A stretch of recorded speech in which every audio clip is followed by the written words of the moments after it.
Hello students, आज की हमारी ये वीडियो क्लास 12th की है जो हम सेमेस्टर बुक से चैप्टर नंबर 5 यानी कि हमारी सरकारी बजट चैप्टर से जो डिस्कशंस हम कर रहे थे उसकी लास्ट वीडियो हमने टाइप्स ऑफ टैक्सेस के ऊपर अपलोड की थी और अब उसके आगे के जो कॉन्सेप्ट है उसके बारे में हम इस वीडियो में डिस्कस करने वाले हैं। ठीक है, तो देखिए आज के जो टॉपिक है उसमें हमें पढ़ना है कि हमें क्या स्ट्रक्चर क्या है हमारे बजट का। ठीक है, आखिर क्या क्या कंपोनेंट्स उसमें वर्क करते हैं वो सारी चीज़ें हमें आज डिस्कस करनी है। तो चलिए बिना टाइम वेस्ट किए हम इसको डिस्कस करते हैं। ठीक है, तो देखिए बजट की संरचना आपसे क्वेश्चंस पूछे तब या आपसे बजट के घटक पूछे जाएं तब। ठीक है, तो दोनों बात एक ही है, आपको दोनों में आंसर एक ही देना है। ठीक है, तो यहाँ देखिए बजट के घटक कौन कौन से हैं। अगर हम देखें तो बजट का पहला घटक क्या है, बजट प्राप्तियाँ और बजट व्यय। अब देखिए बजट प्राप्तियाँ तो वो है, बजट आप जानते हैं जो गवर्नमेंट क्या है साल भर का जितना भी अनुमानित व्यय आय और व्यय का क्या जो भी अपना लिस्ट तैयार करती है, ब्यौरा तैयार करती है वो है। बट प्राप्तियाँ क्या हैं, तो इस बजट का जो लिस्ट तैयार किया गया है इसके अंदर सिर्फ उन सोर्सेस को रखा गया है जिनसे हमें इनकम हो रही है, प्राप्त हो रही हैं। किसको, गवर्नमेंट को।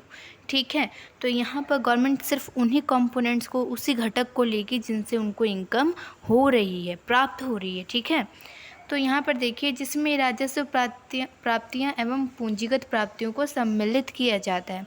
ठीक है, तो यानी सम्मिलित करने का मतलब है कि बजट प्राप्तियों को जो है दो पार्ट्स में डिवाइड कर दिया गया है। और पहला कौन सा है, राजस्व प्राप्तियाँ। ठीक है, और सेकंड क्या है, पूंजीगत प्राप्तियाँ।